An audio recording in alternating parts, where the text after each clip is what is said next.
Hello, Voices of Wrestling Podcasting Network listeners. I am Jeff Hawkins, co-host of Shake Them Ropes, with a very special announcement. If it's been a while or you've never listened to us before, the original gang is back. Myself and Rob McCarran, back talking wrestling. We have no idea where this show's going to go, where we're going to keep any of the old bits or any of the old things in there. It's going to be a process. It's going to be a journey, and we'd like for you to come along with us.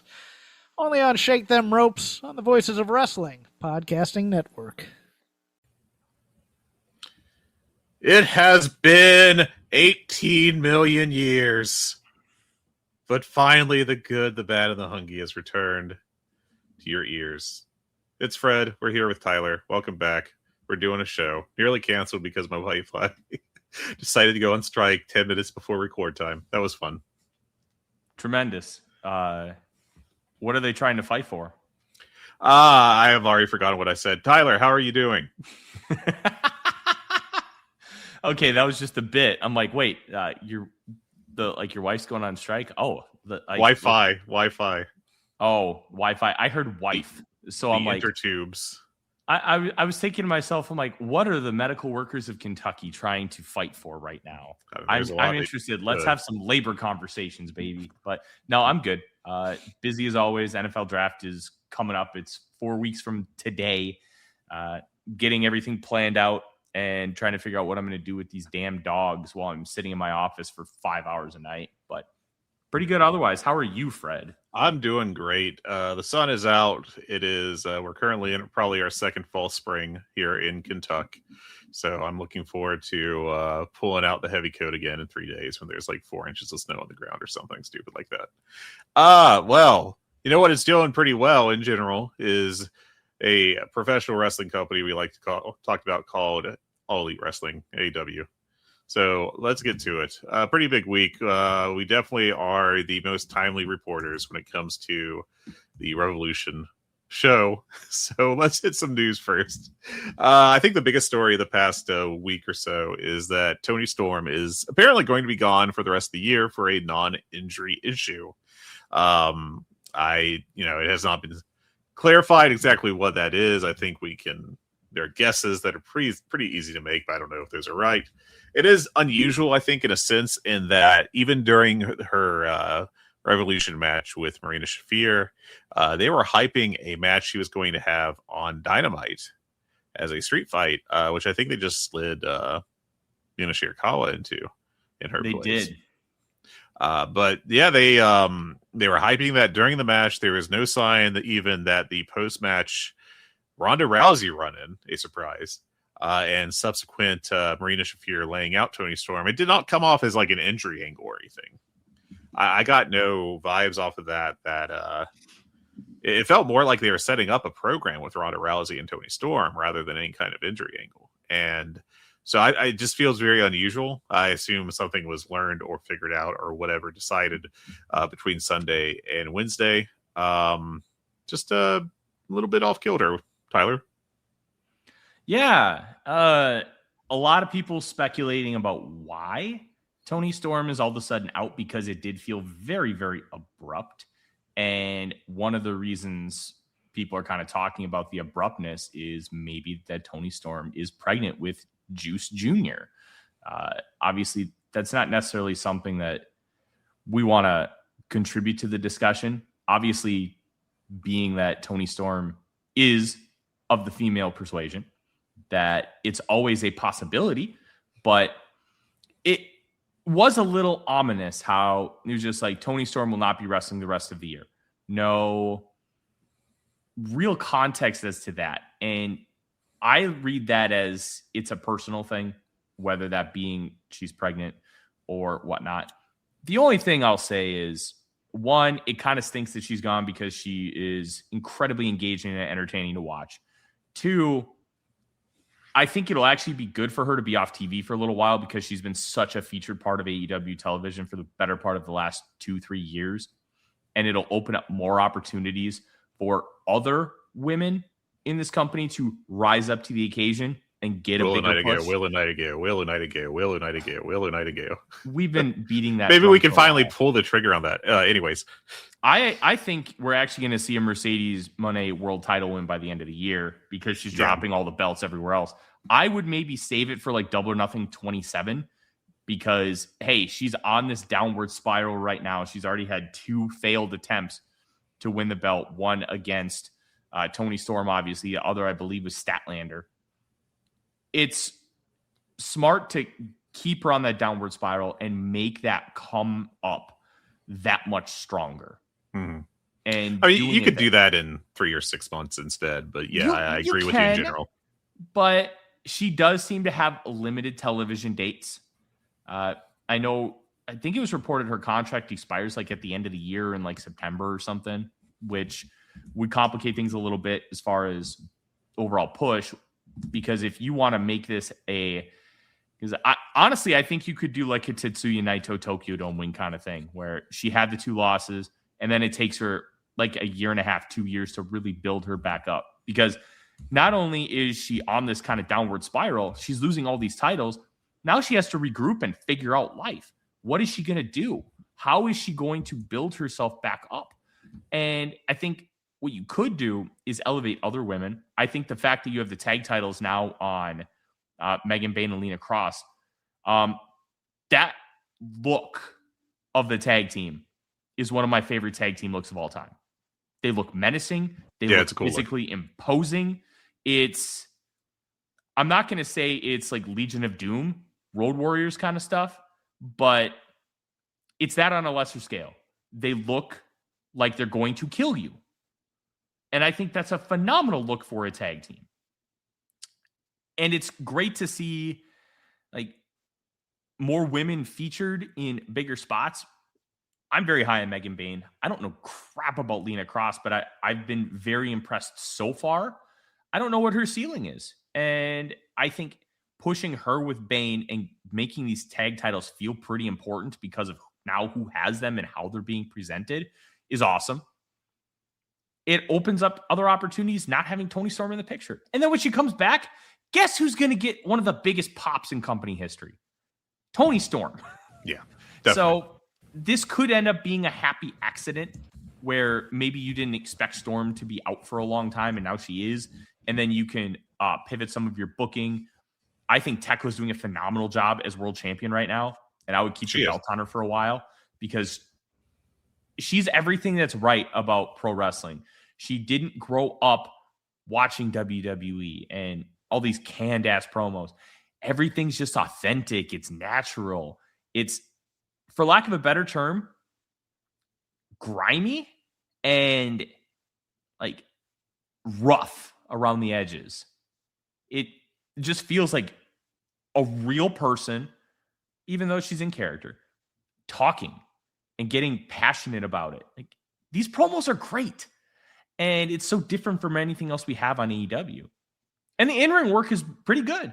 I understand why the Stardom fans didn't want to keep her around, but it's the women's division to me right now is actually really good.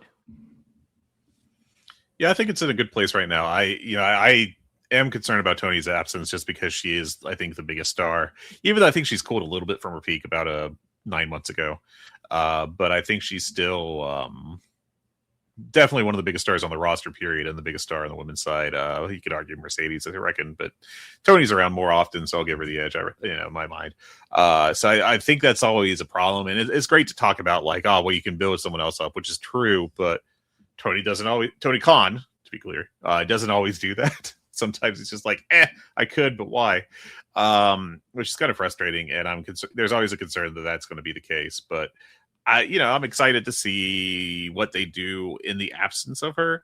I'm a little concerned it might be a bigger Mina Shirakawa push, just because. Please no. I think that ended last night. I am hopeful. Look, fine. I'm going to say this about it was all right. She over-delivered. I thought the match was going to be a squash. It was a nice 3-star effort. I can't complain about it, but in general, she's not great in the ring by any stretch. I mean, she's very charismatic and engaging, but you're right. The rest She's is a no. okay in like the mid card of the women's division, I reckon, but like I don't need her pushed as a major star. All right, so let's move on down the list. So we already mentioned the Ronda Rousey thing. Pretty weird. I guess it's just she's anti WWE / TKO, which I mean, more power to her. And is happy to just occasionally show up on AEW when it's convenient to her, like once a year, or when she feels like having fun in a Ring of Honor tag match with little build. The way they did it on Saturday night, I actually thought it was going to be like a thing with her, you know, like a major storyline, her coming in, going for world title. Either I completely misread it, but I don't feel like I was on an island here. So interesting to see. We'll see if she returns at any point in the future. She does have the MVP Promotions big fight with Cyborg, I think it is, on the Netflix show in a few months. So wouldn't expect her anytime soon. But yeah. All right, so I figure we should probably talk about the big news coming out of Revolution outside of Tony Storm's health, or presence on TV, I should say, would be Adam Page losing in the main event to MJF, and thus apparently agreeing that he would never challenge for the World Championship again. Now, the thing with that is you can see the blinking signs that say we could work around this if we want to. A lesson was learned from Cody Rhodes, I think. But there, I know in the post-show presser, Tony Khan, when asked about it, was like, "Oh, it was a gentleman's agreement," and that is screaming to me. If we ever decide to change our minds, especially if we turn Hangman heel, then we can do so. I don't think there's any reason to really read into this as like he's leaving AEW off of this. And I don't think there's any real reason to think that he will never be in the world title picture again.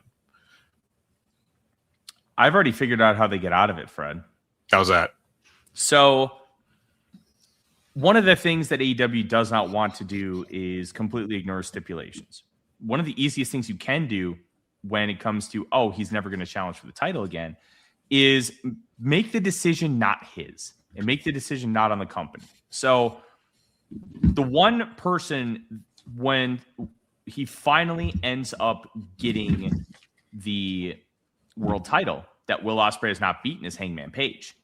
So here's my general arc. You have Will Ospreay go on a long title run, but the one thing that can't escape him is he has never beaten Hangman Page. He lost in the Owen. Hangman is obviously the centerpiece of this company. Ospreay has already beaten MJF. He's already beaten Kenny Omega. He's already beaten Okada, albeit not in this company. I think he's already beaten Takeshita, but you might have to fact check me on that. Obviously, he's already beaten Kyle Fletcher. And you can have it throughout the title reign where he just takes a bunch of other names off of his list, but he may have this long title reign, but he's never beaten the centerpiece of this promotion. And that's how you build up in about 2 to 3 years. And maybe the first title reign for Ospreay isn't the tentpole title reign. Maybe you give him a cup of coffee with it, 2-3 months, get it off of him, and then you build him back up for this mega reign. Then everybody's just talking like, well, he's never beaten Hangman Page. You can't be the best in AEW unless you've beaten Hangman Page, who has been one of the 2 biggest focuses of this company. 3, since its inception. From day one, the biggest focuses of this company have been Hangman Page, MJF, and Jon Moxley. We can talk about the Elite all we want. No, it's those 3 individuals. They have always been the biggest focus of this company, even when they weren't in like the world title picture. It's always been about what their stories are. You get this babyface bravado, the same bravado that cost Will Ospreay the IWGP Junior title a few years back when he had ran through the entire junior division and he called it out at Power Struggle. And that's what prompted the return of Hiromu Takahashi. And then Takahashi beats him in the Dome and wins the title in honestly a 5-star match. So Ospreay just continues to hear all the noise, and he's being ripped on for it on social media. He's being ripped on it by wrestlers, and it just gets to him and eats him alive that he's never beaten Hangman Page, And he challenges Hangman Page, and Hangman just blows him off. He's like, I can't challenge for this belt anyways. No, you can't have it. And that is what prompts Ospreay to offer a world title challenge. And that is how you get around it. Is that a good way to go about it? Everybody's mileage is going to vary. I think the only way you can get around it to where the company doesn't look like absurd fools for having the stipulation in the first place is babyface bravado, where they are just so dead set on having this match because they have to beat him. They have to take out Hangman Page in order for their world title reign to mean anything. That's how you build it up. And I think that's the one way where you could get this thing to work. I think, and it's obviously revisionist history, but the Elite were so scared about them being booked too strong early on, and Cody just wanted to kind of get that out there that, hey, I'm not going to be this, that, or the other thing, and ended up killing him in AEW. Like, we've learned that lesson. But I think Hangman Page, if he sticks around a couple years, you get the babyface bravado from Will Ospreay, who's never beaten him, and you go around like by that route. I think that's the way to do it. As much as I'd like to bust your balls for the long fantasy booking, this is actually a really good idea. I actually like that quite a bit. It is a very good way to lay something out that doesn't put the heat on the promotion or Adam Page. And I like it, actually. I like it better than what I assumed they would do, which is a heel turn and just be like, I'm a liar, I'm a bad guy, blah, blah, blah, which I think could go poorly. I also I think a thing to discuss here is I don't know that AEW has that reputation as like the place to protect stipulations quite as much. They haven't blown stipulations yet. They haven't. That's the bigger piece of this discussion. It's not that they protected them. It's that they haven't blown them. And I do think even though they are technically the same thing, it's a perception versus reality argument. No, it's all the way you do it. You're correct. Mm-hmm. I think the only way you get around it is by Hangman saying, no, I can't challenge for this title. I won't face you. And it just eats Ospreay alive. Yeah. And that's how you get around it, because then Hangman's like, no, I'm abiding by this.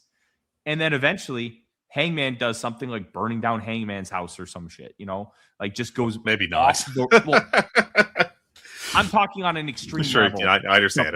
To bait him into this match, and it's all babyface bravado. Yeah. I think that's the only way you can get around it to where people aren't criticizing the promotion left and right, and it actually makes sense in canon. That I think that's actually a very good proposal, so I like that.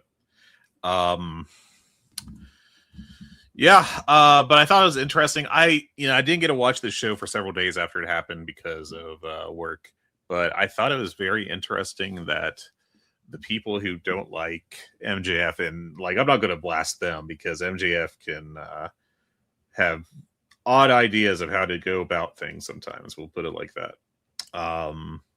I generally like him, but I do think he has a history of bad creative ideas. If you'd like me to discuss this further, go back to us covering the Brochachos, aka Hell. But I didn't have a big issue with the match. It wasn't. I didn't think it was like way over the top that MJF matches sometimes are. You could argue like 40 some minutes is like excessive. I don't think that's exactly a strong chance to take 46 minutes. Good Lord. I actually thought it was a great match. I went 4.5 stars on it. It didn't have anything ridiculous like Bryce Remsburg being assassinated by a sniper mid count, or just really dumb referee bumps that would feel like something out of like a bad WCW booking decision or something. So I had no big issue with it as far as like a creative idea, and I thought the work in it was very good. I don't think it was close to the best death match I've ever seen Adam Page in, or bloodbath that MJF was in. Like, it's not touching like the Swerve Strickland stuff for Page or the CM Punk dog collar match for MJF, but I thought it was an excellent match. And I don't know, I saw that initial reaction from some people, was kind of surprised by it. At least usually I can see where they're coming from, even I don't agree to the degree that they hate it. I just didn't see it this time. I don't know. Do you think I was missing something? No, on an overall scale, I thought 4.5 was a really fair rating. I thought they got a little too perfunctory and performative at times. The glass, a little bit. Look, I'm not going to tell these guys what to do with their bodies or whatever, but if you're going to use glass, it has to look better than that. That glass looks like shit. Yeah, but I don't care if you use sugar glass. I don't like if you want to use glass and keep your body safe, fine. But when the glass looks like that, don't drag each other around in it because it looks bad. Part of the whole idea is to suspend disbelief. I wasn't believing that glass was really hurting them. Yeah, it was a weak spot. It was, and relative to what it should have been, I guess, if you're going to do that. Look, these guys know the risks, and they know what they're willing to do. They know what they're willing to put their bodies through, and I have a lot of respect for them. At the end of the day, Fred, you have to make it look good. It does not matter if it actually hurts you, if it looks bad. And that's why I don't like the 21 plex. I think 21 plex looks like shit. It's a bad. We actually had a great 21 plex on the show, though. Just to toss that in real quick, that was a perfect 21 flex. It was. But like the Soul Snatcher by Soul Ruka, to me, is one of the worst wrestling moves ever. It looks terrible. It's one of those ideas, one of those moves that looks perfect in a video game, and in reality, it always looks like shit. Yeah, and to me, it has to make sense within the context of a wrestling match. Look, we know wrestling is fake. Like it's stunted and scripted, but in the course of a fight, I can't see anybody going up to the top and trying to do a soul snatcher. No, just do a normal damn cutter. Like that makes some sense. I mean, there's so many things you could say along those lines. I am currently checking if David Schultz is alive. Oh no, he is. You're in trouble, buddy. Sorry. What'd I do? You said wrestling was fake. He's gonna come and find you. My apologies. Look, fake is kind of a dirty word, but we know what that actually means. Just like I can buy punches, I can buy super kicks, I can buy like swanton bombs and stuff because you can be like, hey, that flip at the end, that centrifugal motion actually creates more force when you hit the other guy. Like I can buy that kind of stuff.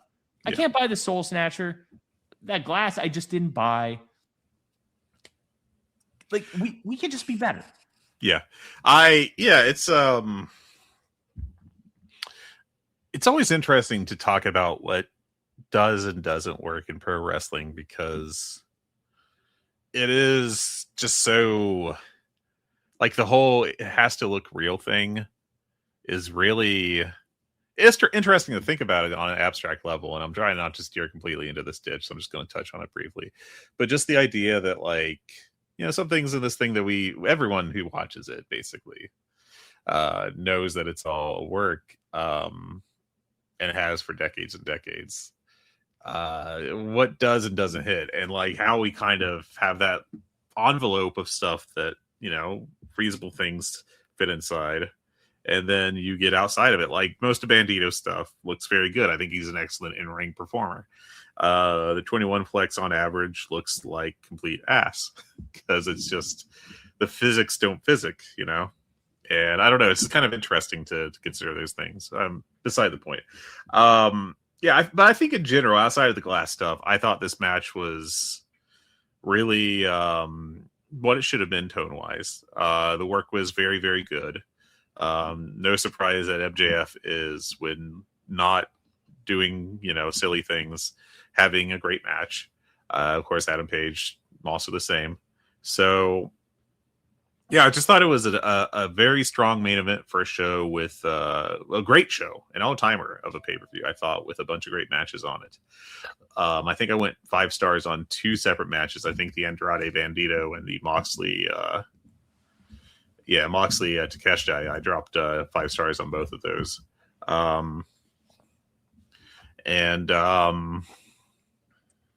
Yeah, I thought outside of I didn't watch the pre-show, and so I skipped the national title battle royal, which whatever. Outside of the women's tag match, which was short and to the point, like 5 minutes.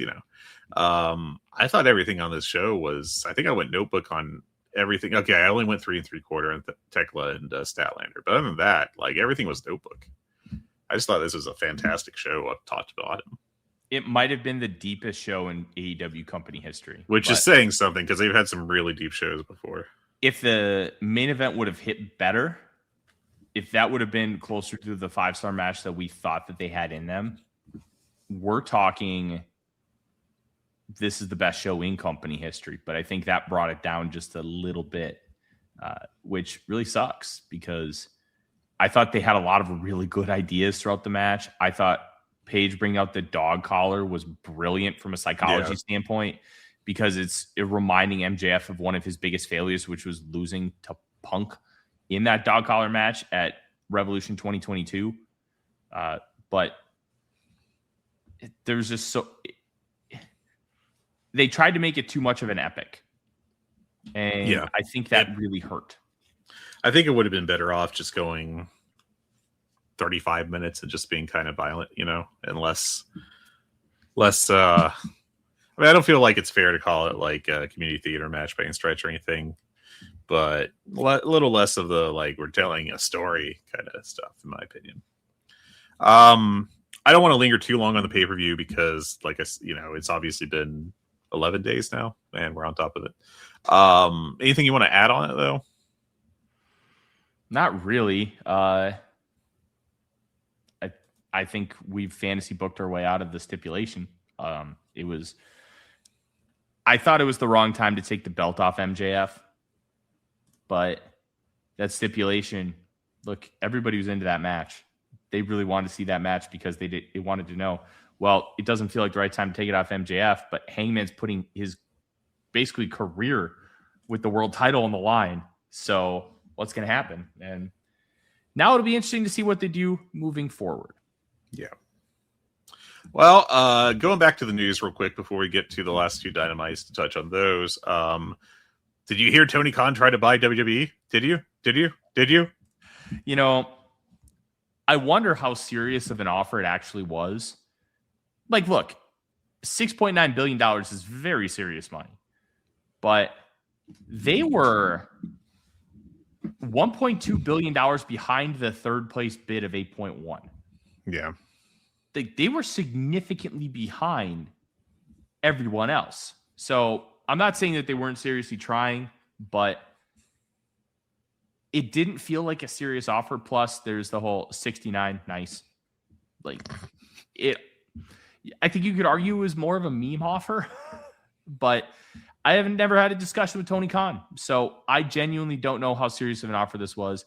It's noteworthy that they made this offer. It's noteworthy that they tried. And I think it's not nothing. I think pro wrestling's better without a monopoly, but I would much prefer an AEW monopoly than a WWE monopoly. Yeah. I think my take is it was a real offer, but also like to a point. Like they would seriously have bought it, but they also were kind of, I assume we're just kind of like, we know we're not really going to be able to pull this off. So shrug. It's really going to just kind of go down in history as like a footnote more than anything else. Like just kind of interesting. Just I think it's going to serve like TEW scenario makers far more than anyone that actually let's say actually like the actual industry, and also considering like the whole TKO / Endeavor relationship, I feel like they could have moved that decimal place back a point, and it would have really been in question if they would have still purchased it, But anyways, going back down the notes, Mystico now under an AEW contract. I guess we'll see exactly what this means. I think the CMLL hardcores in the English-speaking sphere are getting a little concerned about the relationship. I can't blame them. It does keep them away from WWE, but at the same time puts them further into the scenario of Tony Khan having control over the talent. I think Hechicero was not really going to be a CMLL main eventer, so I think that's less of a concern. But if we see Mystico working a lot less dates for CMLL and that potentially affecting their business, could be a point of concern. 2 returns on Revolution that I should have mentioned closer to the show, but hey, here I am. Will Ospreay has returned, as has Adam Copeland and Christian Cage, the 2 different levels of surprise returns, Tyler. We already see where they're going now. Ospreay is going to be set up with Moxley. We get Cope and Christian against FTR. I think one of those matches will be excellent, and the other will be potential for FTR to show just how damn good they are. Yeah. That's a little dismissive of Cope and Christian. I think they can put on good work sometimes, but I also think Adam in particular is very WWE pilled, and I kind of don't like seeing his style matches. I don't either. I want to comment quick on the Mystico comment. Oh yeah, sorry about that. I steamrolled that. I apologize. Beep, beep. The good part for CMLL is AEW almost never runs on Fridays. Yeah, that's true. They don't run on Tuesdays, and those are their 2 big days of the week. And they frequently don't tape on Saturdays. Yes. So I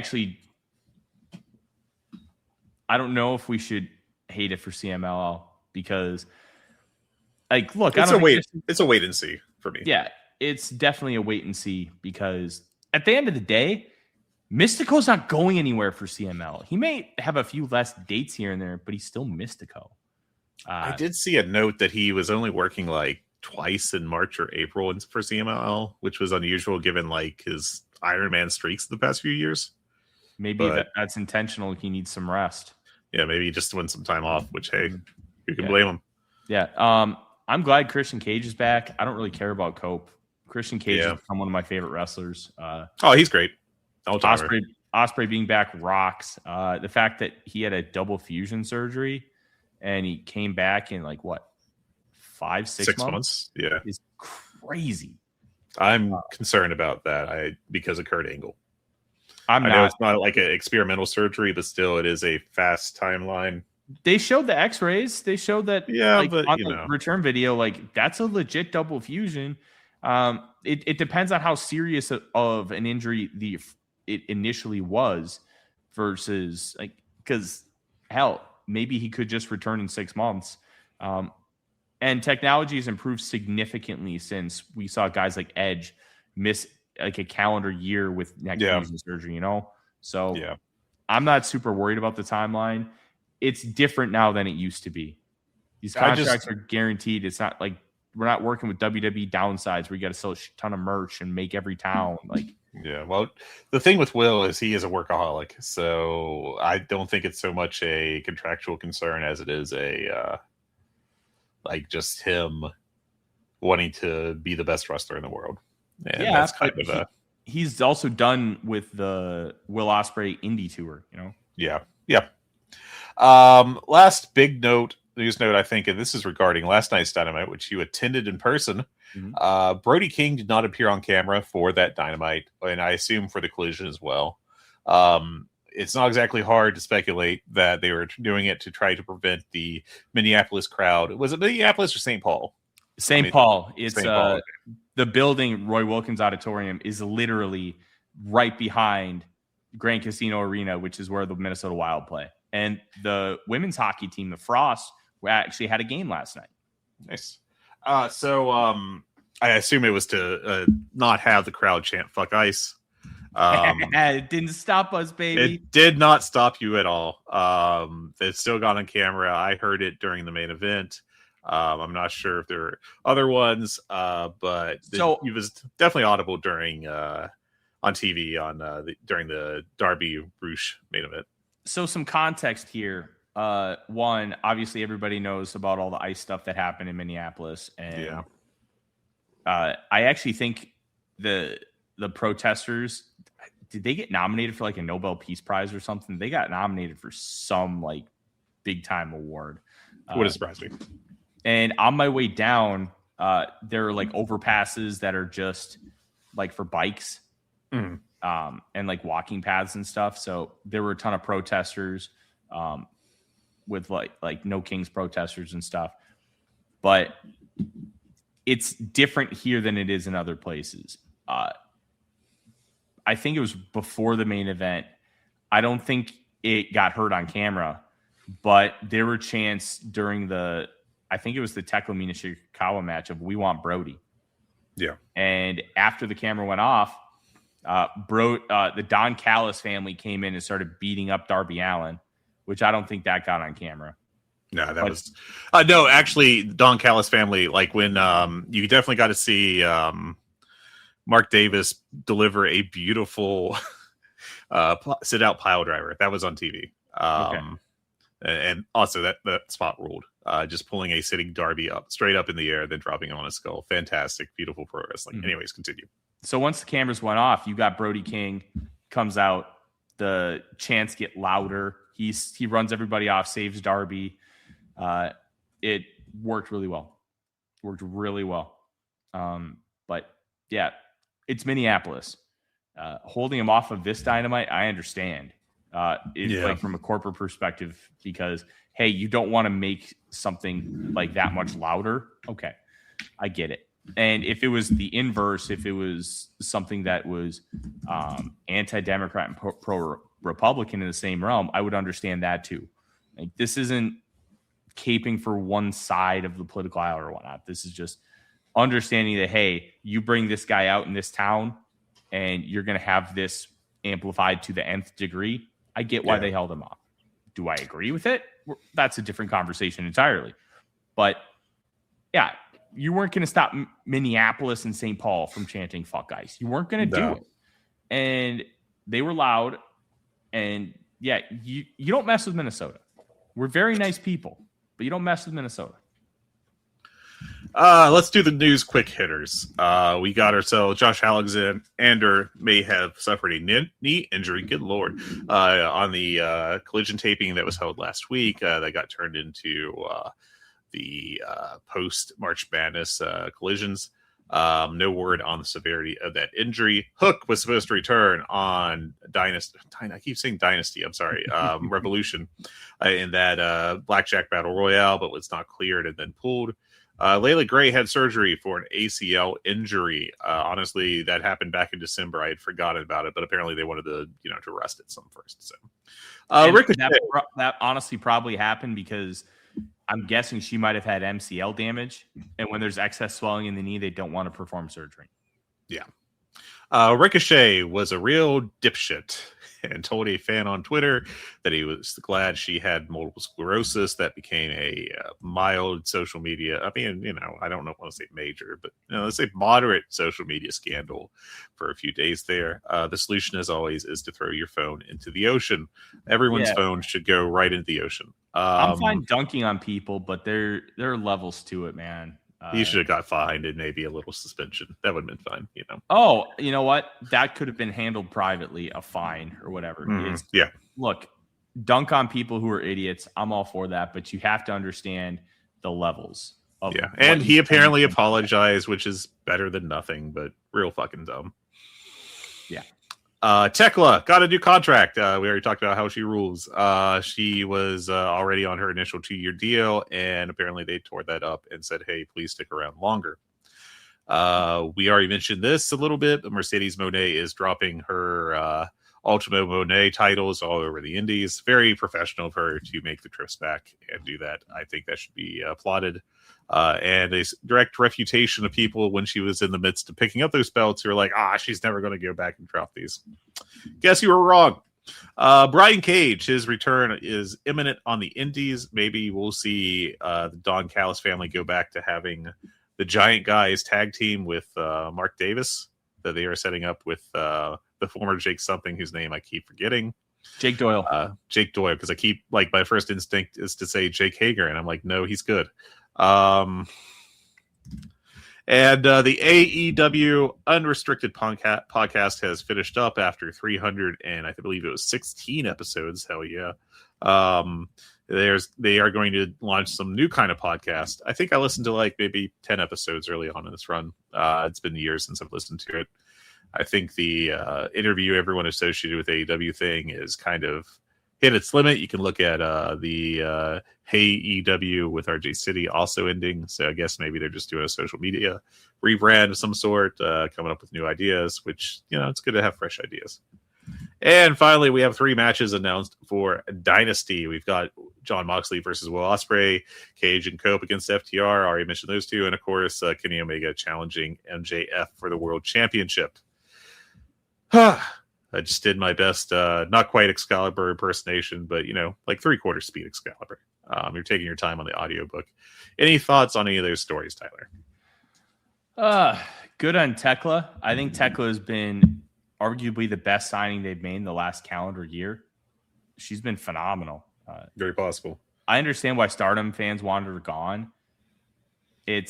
Look, sometimes you just wear yourself out in a territory. Plus, she was in Hate? Yeah, the heel group that is inescapable. Yeah, I get just it. Like every other Japanese promotion right now. It's their version of House of Torture. I understand. Yeah. She's made for American television wrestling, and she's unique. Rich and Joe on the flagship talk about it all the time. The best people to push are those who are underexposed on television.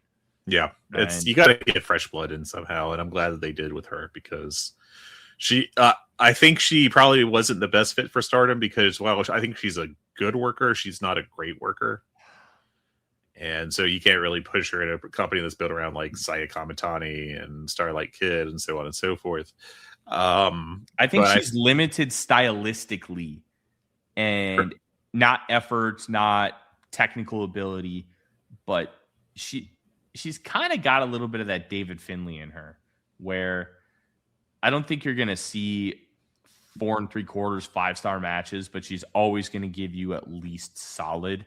But I think she's got a lot more personality and charisma than Finlay does. And that's not a shot. It's just kind of the reality. And she's been an excellent addition to AEW, and I hope she stays around for quite a while. But eventually, we're just going to want her to go away because it'll just be overexposed, and we just need, as you said, fresh blood. Movement is good. Yeah. Personally, I think in that realm, Chris Statlander should go away for like 3 years. Just look, you've been great. You're awesome. But I just think you've kind of run your course here. And let's get some fresh blood. Let's get you some new things to do somewhere else. And then let's reunite when it makes sense. Like, Stat's awesome, but what the hell are you going to do with her? You kind of just done everything. She's kind of faced everybody, too. Do we need to try and do more?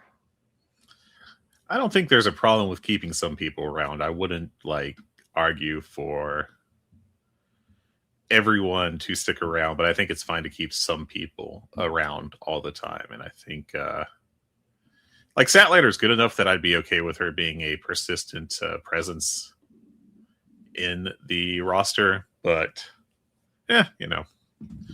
all right. So last 2 Dynamites, they followed up Revolution with their worst Dynamite in God knows how long, and then bounce back nicely in Minneapolis. Any thoughts on those 2 shows, Tyler? The Minneapolis show was a hell of a lot of fun.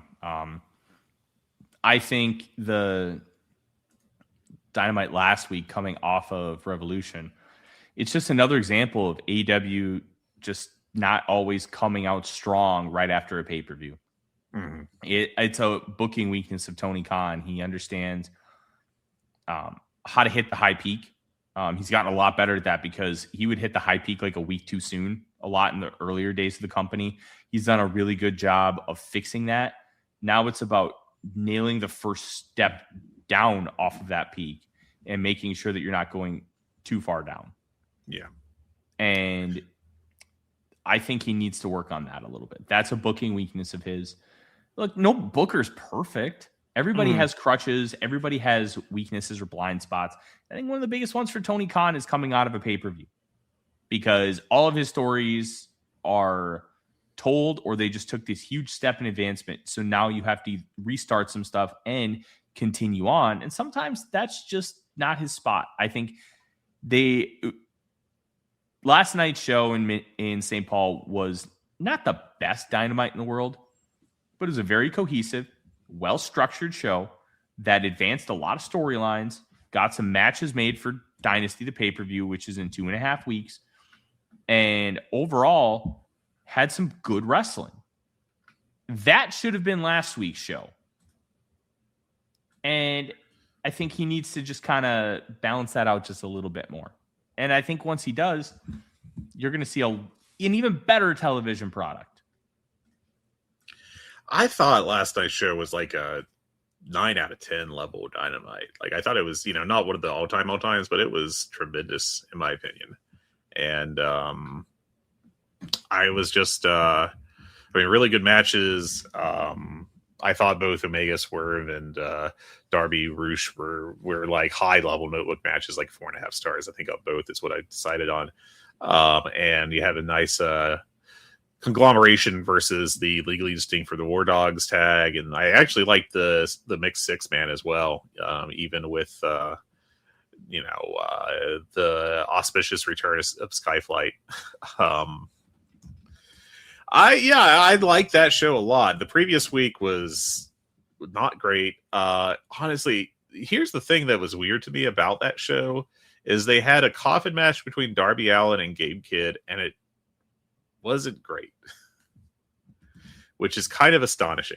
Like, you would think those two together in a beat the shit out of each other kind of scenario would deliver nicely. And instead, we got a match that is at 4.77 on Cage Match. And while I think that may be a touch harsh, in general, it was not like sniffing 4 stars by any stretch. I think I went like 3 or 3.25 on it just because they did a lot. And it was really, really weird to see them flop in that scenario. Yeah, sometimes guys just don't have great chemistry in certain situations. Maybe that's what it was. Sometimes it's just a bad night. I really can't explain it, but I think I've said this about Hangman too. I would just go away from Darby doing coffin matches, man. I think it's kind of run its course. I think you take like 3 years off and then go back to it. You don't need to just keep doing them because Darby is just Darby and he just does them. Like, let's do something new. I called the finish to the Roosh match, Fred, because it was obvious Darby was going to win in a roll-up. He always wins in a roll-up. Let's have some other new creative ideas. Let's have some interesting new things that you can do. Well, you can't really do that with doing the same things. Like, it's one of those deals, Fred, where I don't want to see Darby do a lot of coffin matches continuously. I don't want to see him beat everybody with a roll-up. I understand part of that is the Darby character in itself, that he can take these huge beatings and he's just crafty and savvy to always win. But I knew he was going to beat Roosh with a roll-up. That's how he always wins. Let's be a little more definitive. I love Roosh. I think they should push Roosh to the moon. But they're not going to, and they've just shown that he's just a guy on the roster. So just beat him. It's okay. If you don't have plans with him, especially if it's not anytime soon, then you should just push the bigger star. Especially because they're kind of teasing Darby as a world champion. I don't know if I had an internet hiccup here, so I don't know if any of my shit came through, but I just did want to point out like how very random that coffin match felt. Like, just like, wasn't hyped as a big deal or anything, and it felt very extraneous and weird. And then they actually delivered a not great match, and I think all around that's not great, Bob. Yeah. Darius Martin, man. I don't know what to make of that. We've talked about this before. Top Flight is gone from being brought in as hot prospects to being very much forgotten about. And I mean, they're still young. Darius is 26 and Dante is 25. Darius does not look like a high flyer anymore. No. I don't know that he particularly moves like one anymore. He never really Um, was that huge of a high flyer. not a super one, but he can at least kind of keep up with Dante. Dante was always like the super high flyer of the two, and he's still good. It just feels like the bloom is off that rose. We kind of had a little period where I felt like Dante was getting tested as a potential future star, kind of like Kevin Knight was for a while there. And they decided Dante was not Kevin Knight, which I think is correct. Uh, so I don't know what their future is going to be. I still think there's some potential with Dante, but I think sticking them with Scorpio Sky, Christopher Daniels is the guy on the outside, is dead in the water on arrival. DOA. Send him to New Japan for Best of the Super Juniors. Just send him to New Japan for a year. Yeah. Just to be like, hey, you can use this guy in your attempt to revitalize the junior department, division, I should say, and just see what you can use with them, because AEW should do more of that. I mean, I've said this multiple times on the show over the years, but like they should just be like, all right, we've got this guy or this gal is under contract for 2 more years. We would like to do something with them. We don't have any immediate plans with them. We'd like to see them develop. We're just going to send, I don't know, Julia Hart over to Stardom for 6 months. I'm also kind of out on Julia Hart. I know we disagree on that. I think she's got presence, but as far as in ring, I just haven't seen any signs of improvement. And she's only 24. Sure, but you got to step up at some point, right? Like you got to. I'm not asking for her to be in Manami Toyota, right now, but like, I don't know that she's good in the ring. And I also think it's fair that she's taken a really big back seat. She's not a featured act. No, she's not currently. She was in the ROH taping before the show started. And she got a huge pop. She's big in Minneapolis, St. Paul. But yeah, sure. She's local. She grew up here. She grew up as a wrestler here. So, that makes a ton of sense. But look, I think you still invest in her because she has the presence. And if you can just make the in-ring competent, like,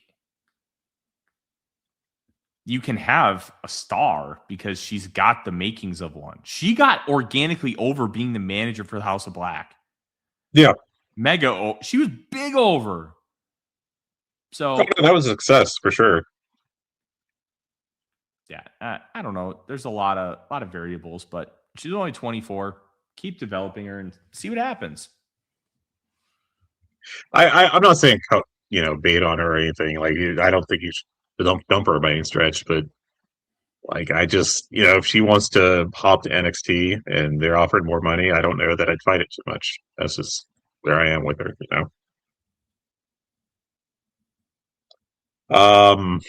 What else did I think about these shows? I already mentioned the matches I thought great. Yeah, this week was strong. Last week, not so much. I thought Mike Bailey, Mark Davis had a nice little match last week, and I thought the 6-man tag was pretty good. I can't believe we're still trying with Jack Perry. That's another guy that I don't think is like. I think he's shown to be like mid card good.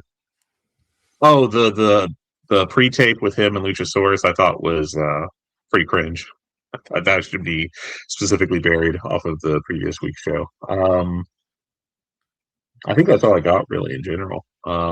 Anything you want to add to those shows? Any notes off of for the off-air stuff? Not for Minneapolis, really. St. Paul? The big off-air stuff was mainly just the Brody King run-in. They had some local talent work the ROH match, but I will say there's a girl in the first ROH match. It was Julia Hart and Sky Blue, which Sky Blue has gotten in really good shape, by the way. She is in much better athletic shape. I'll give her credit. They were facing 2 local talents. I didn't get their names because I don't think they were announced, but it was a lighter skinned girl and an African-American girl. The African-American girl might have something. They gave them a good amount of time. It was probably like 10 minutes for just an ROH tape match. They gave her a lot specifically. So obviously you want to give Julia Hart some shine because it's Minnesota, but that might be noteworthy. So that might be worth seeking out and seeing if there's something. Because live, from my perspective, it looked like there might be. Let's see if I could rapidly pull who that was. That's the right one. Nah, it's not listed here. You got to see Son of Sting wrestle. Yeah, he was against Fred Rosser. That was Fred Rosser? No, that was the week before. I apologize. I got the wrong one pulled up here. Yeah. I couldn't tell who it was. At first, I thought it was Arya Davari, but then I saw a Mexico flag. And it was Rosario Grillo, who is fairly regular. Okay. Yeah. I think Stephen Borden is very raw, but there is an understanding of little things with the business that you can already tell he's got. Mm-hmm. He's got a great look. He's athletic. I think he needs to put on maybe about 15 pounds of muscle to really fill out a little more. But I don't know. I think there's real potential in him. Now, is it more than like upper mid-carder kind of potential? I don't know that yet. But it'll still be pretty good. Yeah. And he was a SEC tight end. So, he's got some kind of athleticism. Yeah. It's worth continuing to try and develop. If it doesn't work, it doesn't work. But right now he's just doing ROH stuff. And he's also way early in his career, so lots to be found there. I believe the wrestler you were trying to put over was Amina Belmont. Okay. If cage matches to be believed. Worth checking out. I'm not going to tell you it was more than a 3-star match, but they really gave that one girl time in the ring. And I thought that was pretty noteworthy. Do you realize you watched Daisuke Sasaki wrestle? Yeah. Of DDT fame? Yeah. On one of those. Daisuke Sasaki. And then the other guy's name was Paul Verk. Yeah. He's won some local titles around here. He's been around a while. He looks like a local. He's got the Dominic Mysterio haircut, and it's really bad. What a weird... I can't believe Daisuke Sasaki was there. Just like, let's wrestle a dark match. You're 40 years old. I don't know. That's weird. Interesting. Anyway. It was weird, but whatever. It was a fun show. I would go again. Cool. Anything else you want to add for this week's show? No, I think Dynamite and AEW as a whole is on a really good trajectory. I'm very excited about kind of the future of what this company is, but nothing else really. All right. Well, I reckon we can wrap it up here. Thanks everyone for joining us as my cat climbs up a stack of stuff to stare upon me as we finish the show. Hope you're all doing well. Thanks for listening. We will be back hopefully next week, or else my internet will quit once more. Then Tyler will think my wife is angry at me. Take care, everyone. Have a great week.